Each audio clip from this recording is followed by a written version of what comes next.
guys, γεια σας και καλώς ήρθατε to another episode of Dimitra's Dishes. Today we're making Kataifi Galaktoboureko. Kataifi is a shredded phyllo pastry and it's going to hold Galaktoboureko inside, which is a sweet semolina custard that is just so velvety and smooth and delicious. It resembles kunafa, which is a Middle Eastern very famous pastry. You've probably seen it or tried it. This is a little bit sweeter, a little bit more Greek, maybe a little bit more delicious in my opinion. It's so easy to make, it's beautiful to look at, and it's perfect if you're looking for a nice holiday dessert that still has some of those holiday flavors like cinnamon and citrus, and it's creamy, but it doesn't have like the apple and the pumpkin that's really common this time of year. Let's get started. So anytime we're making a syrupy dessert, we start by making the syrup. In a pot over here, a small pot, I have 3.5 cups of granulated sugar, that's 800 grams. To that, I'm gonna add 3 cups of water, 750 milliliters. And there's a cinnamon stick in there too.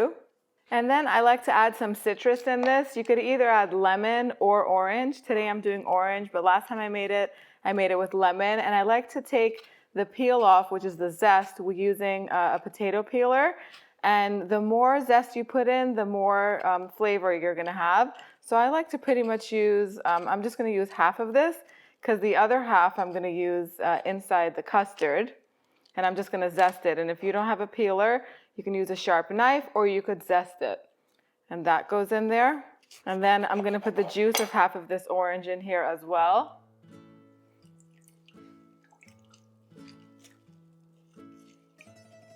And then I'm just gonna give everything a nice mix. Once it comes to a boil and the sugar is fully dissolved, I'm gonna take it off of the heat. I'm gonna stir in half a cup of Greek honey and 2 teaspoons of pure vanilla extract. I'm gonna set it aside to cool completely.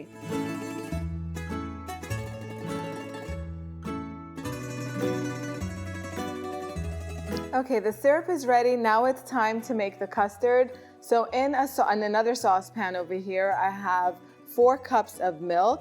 To it, I'm gonna add a little pinch of salt, just like a 1/4 teaspoon or so.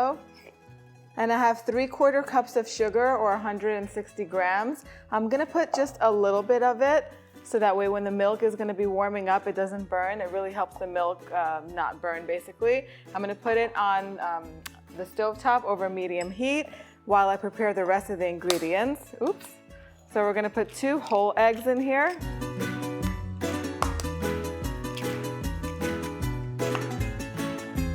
And 2 egg yolks. I'll save the whites. I always save the whites in my refrigerator, and I make little meringues or cookies with them, because we do not eat egg white omelets or egg white scrambled eggs. Never. And then over here, I have 3/4 of a cup of finely ground semolina flour. That's 120 grams. And I have 3 tablespoons or 35 grams of cornstarch. I know overseas in many places it's called corn flour. And I'll put the rest of the sugar in here. I'm also gonna zest this orange. Now I did squeeze the rest of that orange into the syrup before that I had saved, because I realized that once you slice an orange, it's really hard and also dangerous to zest it, and it wasn't really juicy anyway, so I just put the rest of the juice in the syrup, and I'm just gonna zest this orange over here. A tablespoon of zest is pretty much what you need, but you can put less or more depending on how much orange flavor you want in the custard. Again, you could use lemon instead if that's what you prefer. And then we're just gonna mix it up until everything is nice and smooth. I like to whisk it up with this whisk over here.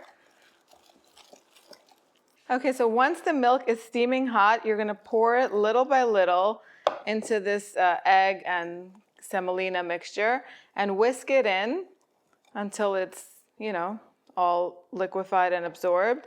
And what this does is it tempers the eggs, so that way when we put the eggs, this mixture back in here, and we're gonna cook it so it can thicken up into a custard, the eggs keep the mixture velvety smooth and they don't turn into scrambled eggs.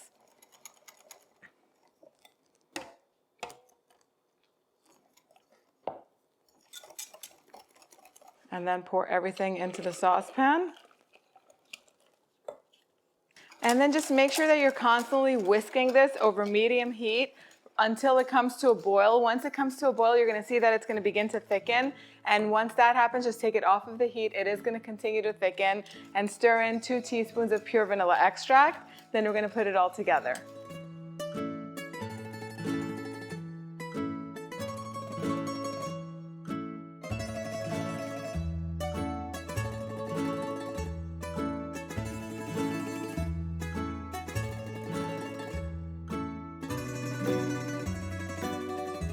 Okay, so now we're going to put it all together. You want to make sure that you have half a pound of butter that's been melted, and I'm using unsalted butter.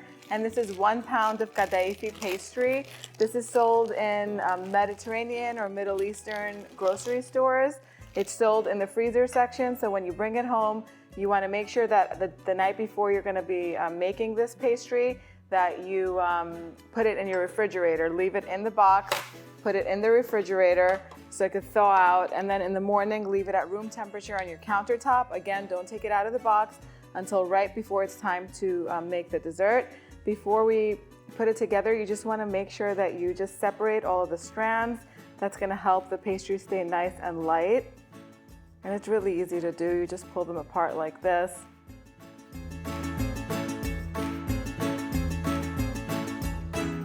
Normally I would do this on a big piece of parchment paper, but I forgot.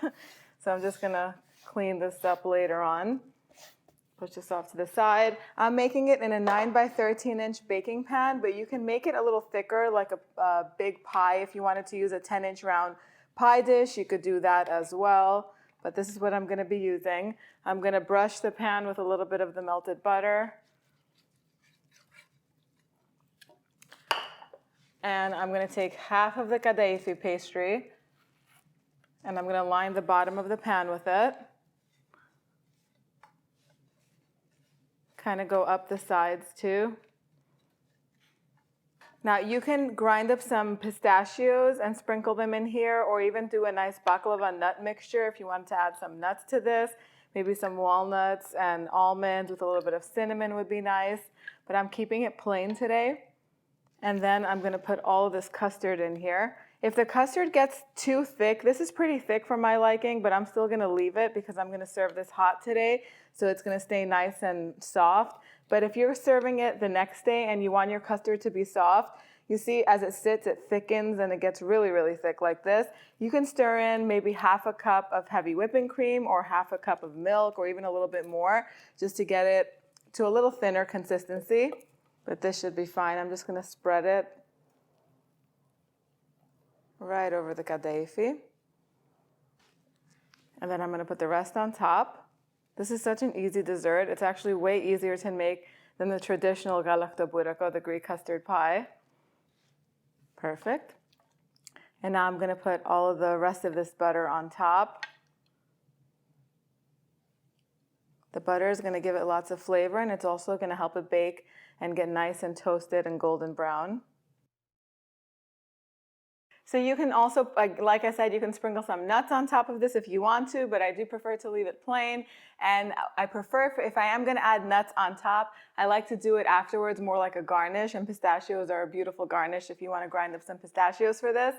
The oven is preheated to 350 degrees Fahrenheit. This is going to bake on the center rack with the air off. You don't want air for this, like you don't want the convection fan for this. And it's going to bake for about 45 minutes or so, or until it's beautifully golden all around. Once it comes out of the oven, you're going to carefully pour all of the syrup on top of it. Then you're going to set it aside and let the syrup absorb for about an hour or so. Then it's going to be ready to serve. Okay, so the dessert is ready. It is best for it to sit for 1 or 2 hours, but I like it served either at room temperature or slightly warm, so that way the custard is nice and creamy and soft, and the Kataifi pastry is still really nice and buttery and crispy. It's still going to be buttery, but you want it to be toasted and crispy. Make some Greek coffee, call some of your people over, and share this, because sharing is caring. Isn't that what they say? It is time to take a bite. And when I serve it, I like to take some of the syrup that kind of gathers at the bottom and just pour it on top, because some of that top Kataifi is still going to be kind of toasted and a little bit on the drier side. But if you like that, just leave it. You don't have to do the syrup thing.